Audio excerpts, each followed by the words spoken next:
आप सुन रहे हैं मुंशी प्रेमचंद की प्रसिद्ध उपन्यास गोदान भाग 16 का अगला भाग। राय साहब ने फटकारा, अगर यह व्यवहार रिश्वत नहीं है तो रिश्वत क्या है? जरा मुझे समझा दीजिए। क्या आप समझते हैं आपको छोड़कर और सभी गधे हैं जो निस्वार्थ भाव से आपका घाटा पूरा करते रहते हैं? निकालिए अपने बही और बतलाइए, अब तक आपको मेरी रियासत से कितना मिल चुका है? मुझे विश्वास है हजारों की रकम निकलेगी। अगर आपको स्वदेशी स्वदेशी चिल्लाकर विदेशी दवाओं और वस्तुओं का विज्ञापन छापने में शर्म नहीं आती तो मैं अपने आसामियों से डांड, तवांग और जुर्माना लेते क्यों शर्माऊं? यह ना समझिए कि आप ही किसानों के हित का बीड़ा उठाए हुए हैं। मुझे किसानों के साथ जलना मरना है। मुझसे बढ़कर दूसरा उनका हितैषी नहीं हो सकता। लेकिन मेरी गुजर कैसे हो? अफसरों को दावतें कहाँ से दूं? सरकारी चंदे कहाँ से दूं? खानदान के सैकड़ों आदमियों की ज़रूरतें कैसे पूरी करूं? मेरे घर का क्या खर्च है यह शायद आप जानते हैं। तो क्या मेरे घर में रुपए फलते हैं? आएगा तो आसामियों के ही घर से। आप समझते होंगे जमींदार और तालुकेदार सारे संसार का सुख भोग रहे हैं। उनकी असली हालत का आपको ज्ञान नहीं। अगर वह धर्मात्मा बनकर रहें तो उनका जिंदा रहना मुश्किल हो जाए। अफसरों को डालियां ना दें तो जेल खाना घर हो जाए। हम भिक्षु नहीं हैं कि अनायास ही सबको डंक मारते फिरे। ना गरीबों का गला दबाना कोई बड़े आनंद का काम है, लेकिन मर्यादाओं का पालन तो करना ही पड़ता है। जिस तरह आप मेरी रईसी का फ़ायदा उठाना चाहते हैं उसी तरह और सभी हमें सोने की मुर्गी समझते हैं। आइए मेरे बंगले पर तो दिखाऊं कि सुबह से शाम तक कितने निशाने मुझ पर पड़ते हैं। कोई कश्मीर से साल दुशाला लिए चला आ रहा है, कोई इत्र और तंबाकू का एजेंट है, कोई पुस्तकों और पत्रिकाओं का, कोई जीवन बीमे का, कोई ग्रामोफोन लिए सिर पर सवार है, कोई कुछ। चंदे वाले तो अनगिनती। क्या सबके सामने अपना दुखड़ा लेकर बैठ जाऊं? ये लोग मेरे द्वार पर दुखड़ा सुनाने आते हैं मुझे उल्लू बनाकर, मुझसे कुछ ऐंठने के लिए। आप मर्यादा का विचार छोड़ दूं तो तालियां पीटने लगे। हुक्काम को डालियां ना दूं तो बागी समझा जाऊं। तब आप अपने लेखों से मेरी रक्षा ना करेंगे। कांग्रेस में शरीक हुआ, उसका तावान अभी तक देता जाता हूँ। काली किताब में नाम दर्ज हो गया। मेरे सिर पर कितना कर्ज है यह भी कभी आपने पूछा है? अगर कभी सभी महाजन डिग्रियां करा लें तो मेरे हाथ की यह अंगूठी तक बिक जाएगी। आप कहेंगे, क्यों यह आडंबर पालते हो? कहिए, 7 पुश्तों से जिस वातावरण में पला हूँ उससे अब निकल नहीं सकता।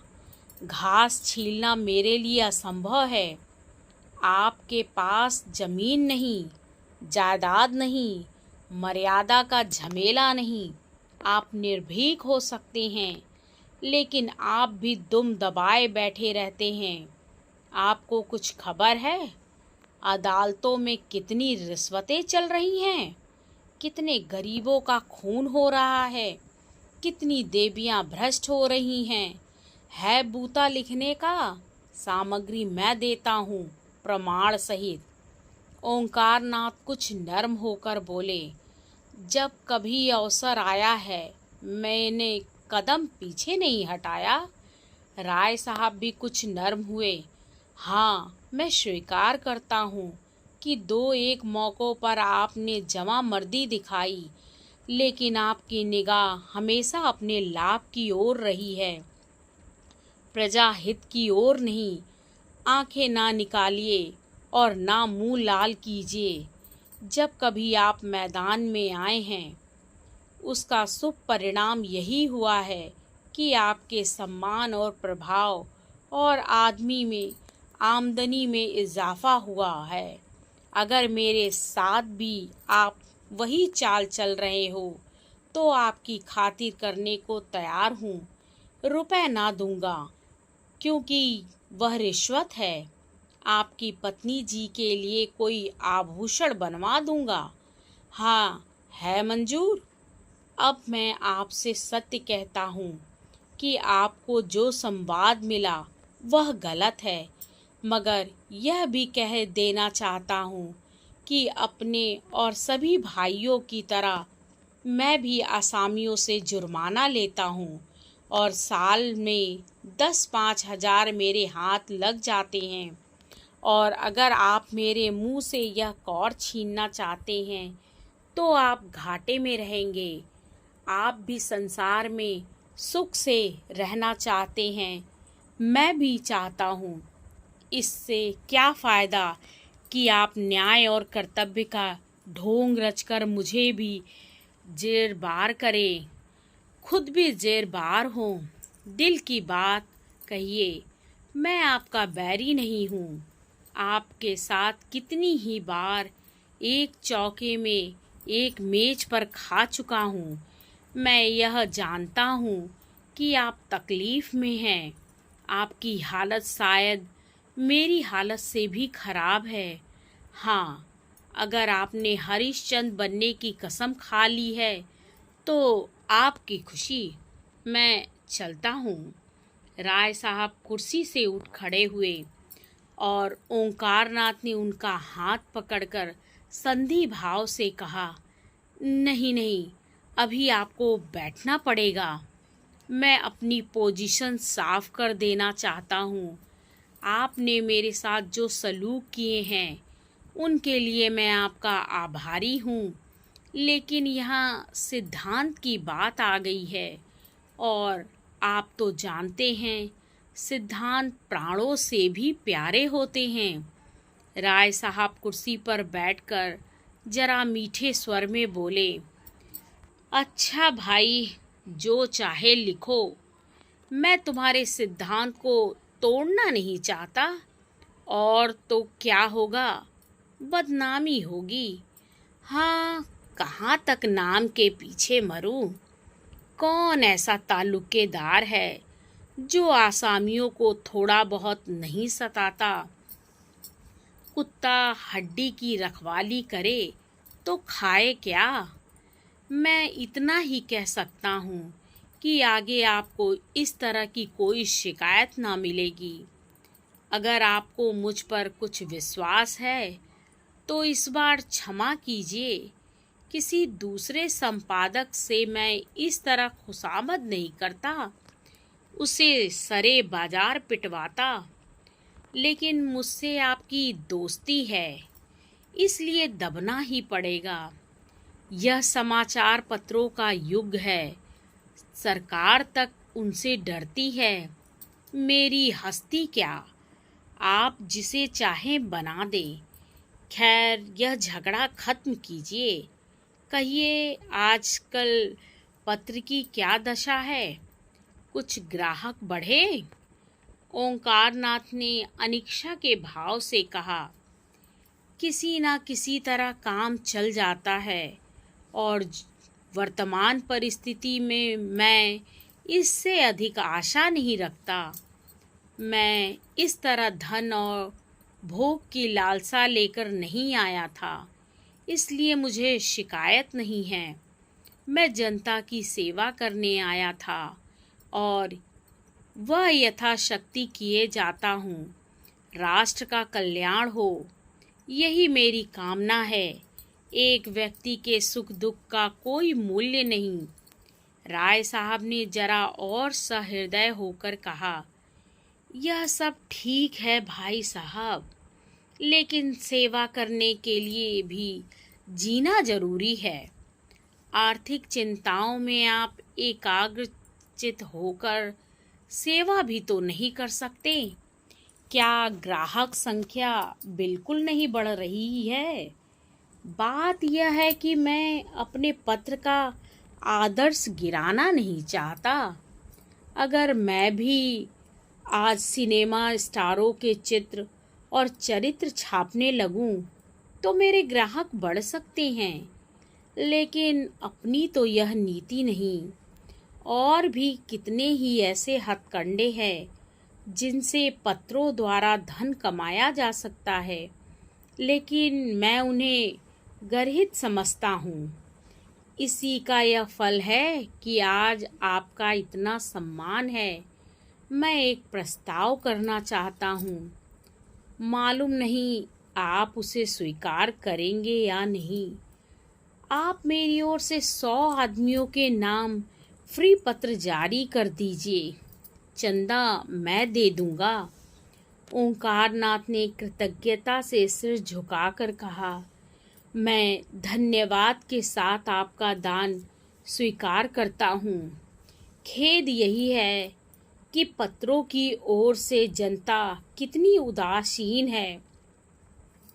स्कूल और कॉलेजों और मंदिरों के लिए धन की कमी नहीं है, पर आज तक एक भी ऐसा दानी ना निकला जो पत्रों के प्रचार के लिए दान देता। हालांकि जनशिक्षा का उद्देश्य जितने कम खर्च में पत्रों से पूरा हो सकता है और किसी तरह नहीं हो सकता।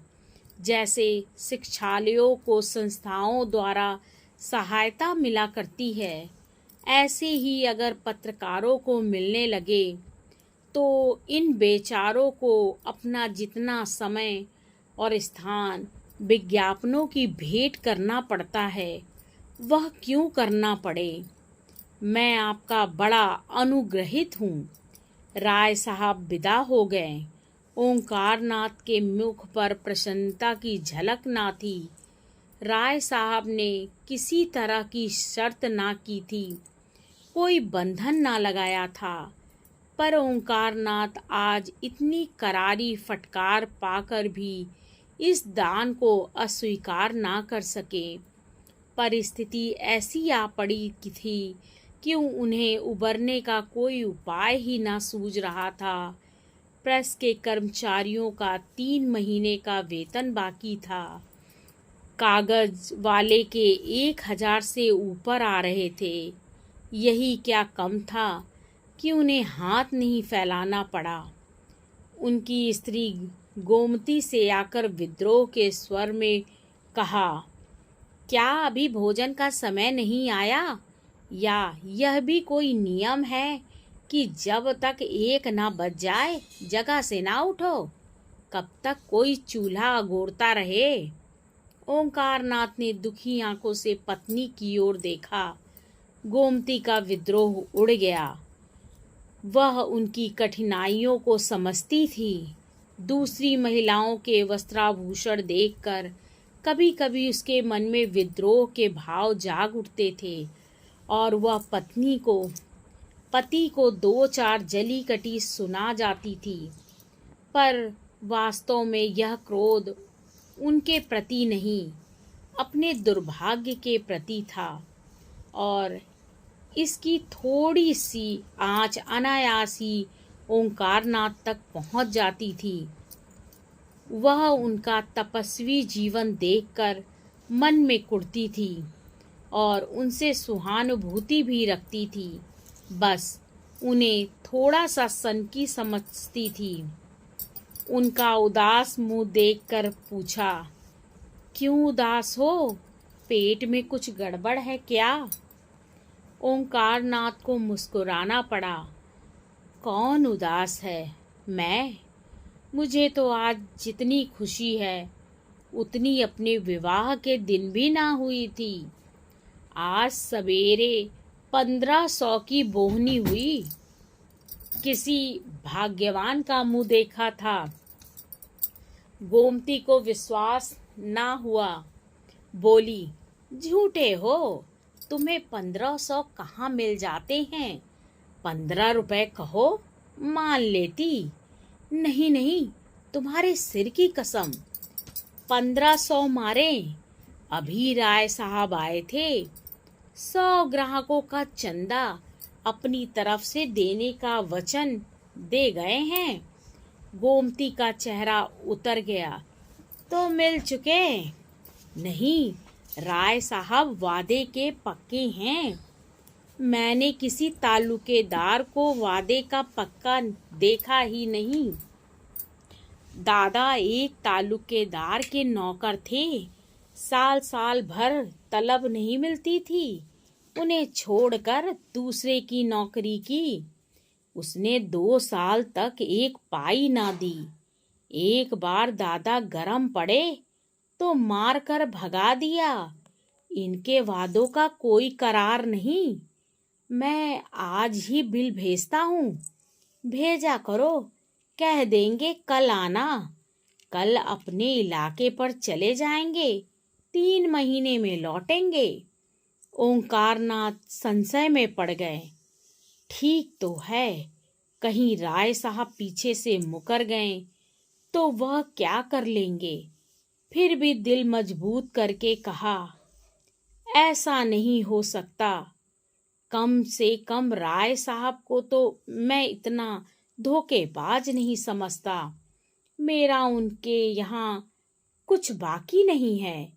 गोमती ने उसी संदेह के भाव से कहा, इसी से तो मैं तुम्हें बुद्धू कहती हूँ। जरा किसी से सहानुभूति दिखाई और तुम फूल उठे।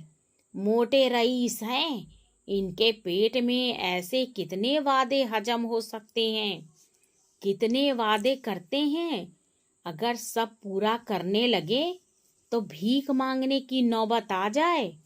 मेरे गांव के ठाकुर तो 2-2, 3-3 साल तक बनियों का हिसाब ना करते थे। नौकरों का वेतन तो नाम के लिए देते थे। साल भर काम लिया, तब नौकर ने वेतन मांगा, मार कर निकाल दिया। कई बार इसी नाहिंदगी में स्कूल से उनके लड़कों के नाम कट गए। आखिर उन्होंने लड़कों को घर बुला लिया। एक बार रेल का टिकट भी उधार मांगा था। यह राय साहब भी तो उन्हीं के भाई बंद हैं। चलो भोजन करो और चक्की पीसो। जो तुम्हारे भाग्य में लिखा है, यह समझ लो कि ये बड़े आदमी तुम्हें फटकारते रहे, वही अच्छा है। यह तुम्हें 1 पैसा देंगे तो उसका चौगुना अपने आसामियों से वसूल कर लेंगे। अभी उनके विषय में जो कुछ चाहते हो लिखते हो, तब तो ठकुर सुहाती ही करनी पड़ेगी। पंडित जी भोजन कर रहे थे, पर कौर मुंह में फंसा हुआ जान पड़ता था। आखिर बिना दिल का बोझ हल्का किए भोजन करना कठिन हो गया। बोले, अगर रुपए ना दिए तो ऐसी खबर लूंगा कि याद करेंगे। उनकी चोटी मेरे हाथ में है। गांव के लोग झूठी खबर नहीं दे सकते। सच्ची खबर देते तो उनकी जान निकलती है। झूठी खबर क्या देंगे। राय साहब के खिलाफ एक रिपोर्ट मेरे पास आई है। छाप दूं तो बच्चा को घर से निकलना मुश्किल हो जाए। मुझे वह खैरात नहीं दे रहे हैं। बड़े दबसट में पड़कर इस राह पर आए हैं। पहले धमकियां दिखा रहे थे। जब देखा इससे काम ना चलेगा तो यह चारा फेंका। मैंने भी सोचा, एक इनके ठीक हो जाने से तो देश से अन्याय मिटा जाता नहीं। फिर क्यों ना इस दान को स्वीकार कर लूं। मैं अपने आदर्श से गिर गया हूं जरूर, लेकिन इतने पर भी राय साहब ने दगा की तो मैं भी सटता पे उतर आऊंगा। जो गरीबों को लूटता है उसको लूटने के लिए अपनी आत्मा को बहुत समझाना पड़ेगा। आगे की कहानी अगले भाग में।